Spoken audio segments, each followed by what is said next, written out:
নমস্কার বন্ধুরা, আয়না পরিবারের পক্ষ থেকে আপনাদের সবাইকে জানাই ইংরাজি নতুন বছরের অনেক অনেক শুভেচ্ছা ও ভালোবাসা। শুভ নববর্ষ। পুরানো বছরের সব গ্লানি, সব দুঃখ, সব ব্যর্থতা মুছে যাক। নতুন বছর আসুক নতুন আলো নিয়ে। আমরা প্রতি বছরই এই দিনে কিছু নতুন প্রতিজ্ঞা করি। কেউ ভাবি শরীরচর্চা করব, কেউ ভাবি রাগ কমাব, আবার কেউ ভাবি জীবনে সফল হব। কিন্তু বন্ধুরা, কদিন যেতে না যেতেই আমাদের সেই সংকল্প নড়বড়ে হয়ে যায়। আমরা পথ হারিয়ে ফেলি। আজ বছরের প্রথম দিনে আমি আপনাদের এমন এক বালকের গল্প শোনাব, যে মাত্র ৫ বছর বয়সে এমন এক সংকল্প নিয়েছিল যা মহাকালে ইতিহাস হয়ে আছে। যে পথ হারিয়ে তো ফেলেইনি, বরং নিজেই হয়ে উঠেছে পথপ্রদর্শক। সে হল ধ্রুব, যাকে আমরা আকাশে ধ্রুবতারা হিসেবে দেখি। আসুন, এই নতুন বছরে আমরা ধ্রুবর মতো অটল হওয়ার শপথ নেই। চলুন ফিরে যাই সত্য যুগের সেই পুণ্যলগ্নে। রাজা উত্তানপাদ, বিশাল তার সাম্রাজ্য। তার ২ রানী, বড় রানী সুনীতি আর ছোট রানী সুরুচি। নামের মতোই বড় রানী সুনীতি ছিলেন নীতিপরায়ণা, শান্ত ও ধীরস্থির, আর ছোট রানী সুরুচি ছিলেন অত্যন্ত সুন্দরী, কিন্তু তার মন ছিল অহংকারে পূর্ণ। রাজা উত্তানপাদ ছোট রানী সুরুচিকেই বেশি ভালোবাসতেন। বড় রানী সুনীতি অবহেলার পাত্রী হয়ে প্রাসাদের এক কোণে পড়ে থাকতেন। সুনীতির ছেলের নাম ধ্রুব, আর সুরুচির ছেলের নাম উত্তম। একদিন রাজা উত্তানপাদ সিংহাসনে বসে আছেন। কোলে বসে আছে ছোট রানীর ছেলে উত্তম। রাজা পরম স্নেহে তাকে আদর করছেন। এমন সময় ছোট্ট ধ্রুব সেখানে এলো। তার বয়স তখন মাত্র ৫। বাবার কোলে ভাইকে বসে থাকতে দেখে তারও খুব ইচ্ছা হল বাবার কোলে ওঠার। শিশু মন তো, সে রাজনীতির জটিলতা বোঝে না। সে দৌড়ে গিয়ে বাবার দিকে হাত বাড়িয়ে বলল, বাবা বাবা, আমাকেও কোলে নাও। রাজা হাত বাড়াতে যাচ্ছিলেন, কিন্তু হঠাৎ তিনি থমকে গেলেন।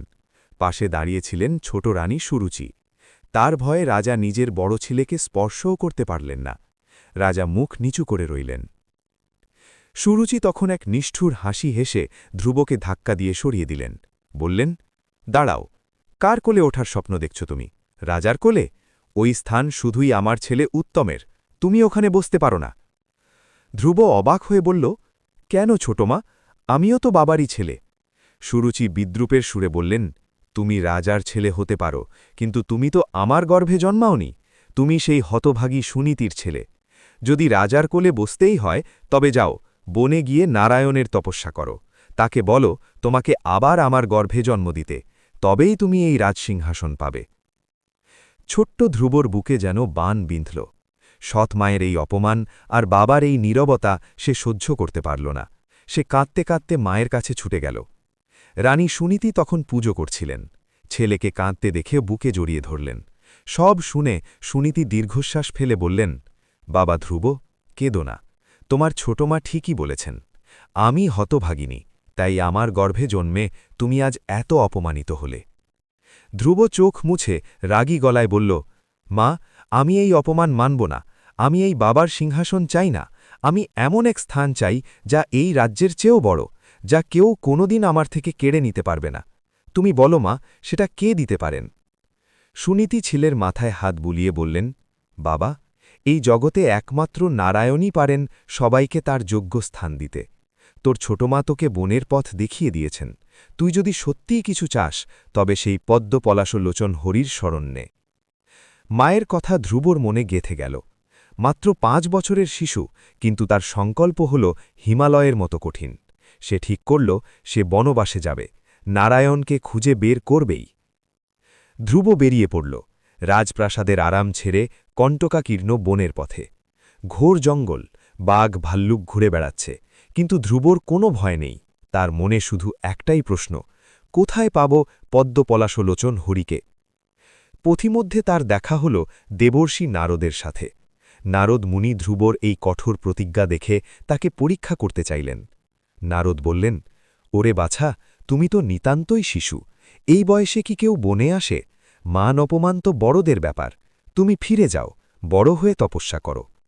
ধ্রুব হাত জোড় করে বলল, মুনিবর, আপনার উপদেশ শিরোধার্য, কিন্তু ক্ষত্রিয়ের রক্ত আমার শরীরে। সৎ মায়ের অপমান আমার হৃদয়ে তীরের মতো বিঁধে আছে। আমি ফিরে যাব না। আপনি যদি পারেন আমাকে নারায়ণের দেখা পাইয়ে দেওয়ার পথ বলুন, না হলে পথ ছাড়ুন। নারদ অবাক হলেন। এতটুকু বাচ্চার এত তেজ, এত দৃঢ় সংকল্প। নারদ বুঝলেন এ সাধারণ শিশু নয়। নারদ ধ্রুবকে দীক্ষা দিলেন, কানে দিলেন সেই মহামন্ত্র, ওম নমো ভগবতে বাসুদেবায়া। নারদ বললেন, যাও ধ্রুব, যমুনার তীরে মধুবনে গিয়ে এই মন্ত্র জপ করো। একাগ্র মনে ডাকলে হরি তোমায় দেখা দেবেনি। শুরু হল ধ্রুবর কঠোর তপস্যা। প্রথম মাসে ধ্রুব ৩ দিন অন্তর শুধু বনের ফল খেয়ে কাটালেন। দ্বিতীয় মাসে ৬ দিন অন্তর শুকনো ঘাস আর পাতা খেয়ে রইলেন। তৃতীয় মাসে ৯ দিন অন্তর শুধু জল পান করলেন। চতুর্থ মাসে ১২ দিন অন্তর শুধু বাতাস খেয়ে তপস্যা করলেন। আর পঞ্চম মাস ধ্রুব শ্বাসপ্রশ্বাসও বন্ধ করে দিলেন। এক পায়ে দাঁড়িয়ে মনের সব বৃত্তি নিরোধ করে তিনি শুধু হৃদয়ে নারায়ণের রূপ চিন্তা করতে লাগলেন। ওম নমো ভগবতে বাসুদেবায়, ওম নমো ভগবতে বাসুদেবায়। ধ্রুবর তপস্যার তেজে পৃথিবী টলমল করতে লাগল। তার শ্বাস বন্ধ করায় যেন বিশ্ব ব্রহ্মাণ্ডের শ্বাস বন্ধ হওয়ার উপক্রম হল। দেবতারা ভয় পেয়ে গেলেন। তারা বৈকুণ্ঠে গিয়ে নারায়ণের কাছে প্রার্থনা করলেন, প্রভু রক্ষা করুন, এই বালকের তপস্যার তেজ আমরা সহ্য করতে পারছি না। নারায়ণ মুচকি হেসে বললেন, ভয় নেই, এ আমার ভক্ত ধ্রুব, আমি এক্ষুনি যাচ্ছি তার কাছে। হঠাৎ ধ্রুবর হৃদয়ের ভেতরের সেই জ্যোতি বাইরে প্রকাশিত হল। ধ্রুব চোখ মেলল, দেখল শঙ্খ চক্র গদা পদ্মধারী সেই চতুর্ভুজ মূর্তি তার সামনে দাঁড়িয়ে। যার জন্য সে ঘর ছেলেছে, আজ তিনি তার সামনে। ধ্রুবর সব নালিশ, সব অভিমান, সব চাওয়ার কথা মুহূর্তে হারিয়ে গেল। ভগবানের সেই ভুবন ভোলানো রূপ দেখে সে বাকরুদ্ধ হয়ে গেল। সে কি বলবে, কিভাবে স্তব করবে, কিছুই বুঝতে পারছিল না। তখন ভগবান বিষ্ণু তার পাঞ্চজন্য শঙ্কটি ধ্রুবর গালে স্পর্শ করালেন। সাথে সাথে ধ্রুবর মধ্যে ব্রহ্মজ্ঞান জেগে উঠল। সে সুন্দর শ্লোকে ভগবানের স্তব করতে লাগল।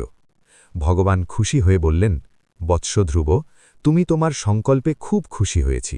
তুমি কি চাও, তোমার সৎ মায়ের দেওয়া অপমানের প্রতিশোধ, নাকি পিতার রাজ্য? ধ্রুবর চোখে তখন জলের ধারা। সে বলল, প্রভু, আমি কাঁচের টুকরো খুঁজতে এসেছিলাম, কিন্তু আমি যে পরশ পাথর পেয়ে গেছি। স্বামীন কাঞ্চম বিচিনন্নাপি দিব্যরত্নম। আমার আর কোনো রাজ্য চাই না, সম্মান চাই না, আমি শুধু তোমাকেই চাই। ভগবান বললেন, ধ্রুব, তুমি নিষ্কাম, তাই তোমাকে আমি এমন এক স্থান দেব যা আজ পর্যন্ত কেউ পায়নি। সূর্য, চন্দ্র, গ্রহ, নক্ষত্র সবাই প্রলয়কালে ধ্বংস হবে, কিন্তু তোমার ধাম কোনো দিন ধ্বংস হবে না। তুমি হবে ধ্রুবতারা। মহাকাশের কেন্দ্রে তুমি স্থির থাকবে, আর সবাই তোমাকে প্রদক্ষিণ করবে। ৩৬,০০০ বছর রাজত্ব করার পর তুমি আমার কাছে ফিরে আসবে। বন্ধুরা, ধ্রুব ফিরে এসে রাজ্য শাসন করেছিলেন, কিন্তু তার মন পড়েছিল সেই নারায়ণের চরণে। আর মৃত্যুর পর তিনি হলেন আকাশের ধ্রুবতারা। আজও আকাশের দিকে তাকালে আমরা দেখি সব তারা সরে যায়, কিন্তু ধ্রুবতারা এক জায়গায় স্থির থাকে।